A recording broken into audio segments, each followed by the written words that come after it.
Hi everyone! Today I'm going to be doing a book talk on 3 novels by writer Alice Oseman.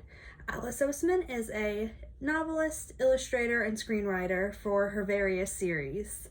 She's well known for writing YA realistic fiction and talks about a variety of topics such as LGBTQ and mental health topics. Some of her works are very fluffy and happy, and some of them are more hard-hitting. She has a great variety of books.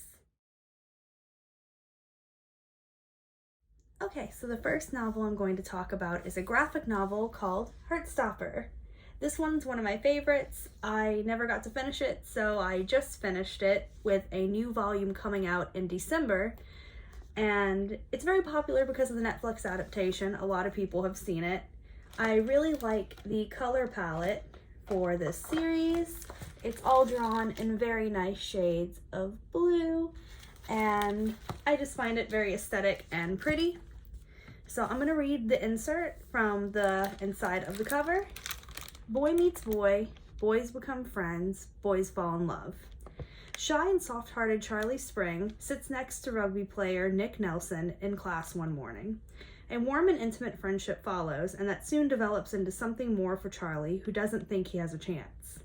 But Nick is struggling with feelings of his own, and as the two grow closer and take the ups and downs of high school, they come to understand with surprising and delightful ways in which love works.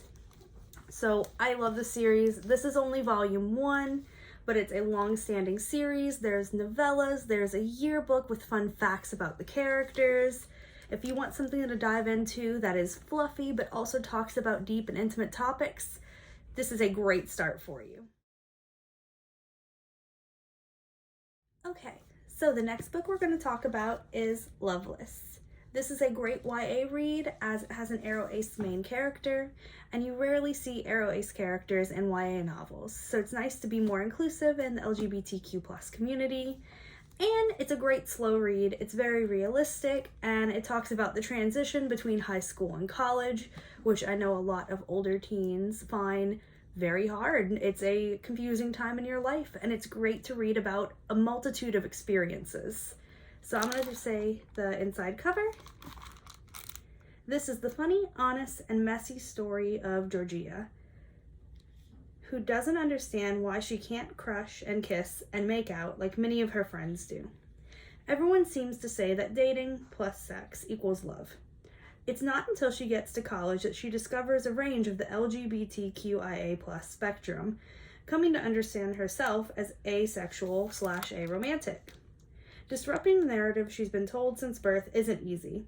There are many mistakes along the way to inviting people into a newly found articulation of an always known part of your identity. But Georgia is determined to get her life right with the help of, and despite the major drama of, her friends. I really love this book. My favorite character is her best friend, Pip, and she's just very funny, quirky, and energetic, and I love her. But this is a great read, especially if you want something slow burny, not super full of romance. It's just very realistic. Okay, and next up is Solitaire. Out of the 3 I read, this was my favorite. I'm surprised it was not Heartstopper. I absolutely adored this book. The main character of this book is Charlie from Heartstopper's older sister, Tori. And it's just a great read. It is full of action and twists, and they're solving a mystery in their school. It's so fun to read. I'm going to read the inside cover. So, Tori Spring is tired of everything. She used to be able to deal with people, mostly because she had to. Now she can barely function in the ridiculousness of a school environment. She's bored, she's frustrated, she's worried about her brother Charlie, and she's not sure what she should do about anything. She wants the world to leave her alone, but the world has other ideas. A random post-it leads Tori to a trail left by someone going by the name Solitaire. The person behind it wants to disrupt the school, even if it means disrupting Tori's life in the process, which she doesn't find cool at all. Plus, Solitaire draws a boy named Michael Holden into Tori's path, and once he's there, he doesn't want to leave, which is annoying, deeply annoying. Tori doesn't care about Michael Holden at all, really. Michael Holden is my favorite character in this book. He is such a realistic character. He has anger issues, and they don't just portray him as an angry guy. He has feelings, he has frustrations, he has emotions, and he's trying to hold it all in and act so happy and so energetic, and it's just very raw and realistic of trying to hold in your bad emotions and learning that they're a part of you and you have to accept them and learn how to work with them.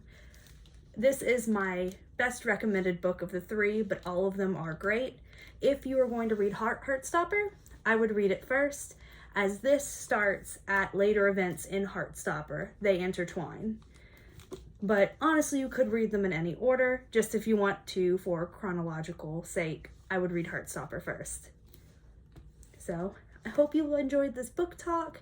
You should definitely read these titles and any of Alice's work.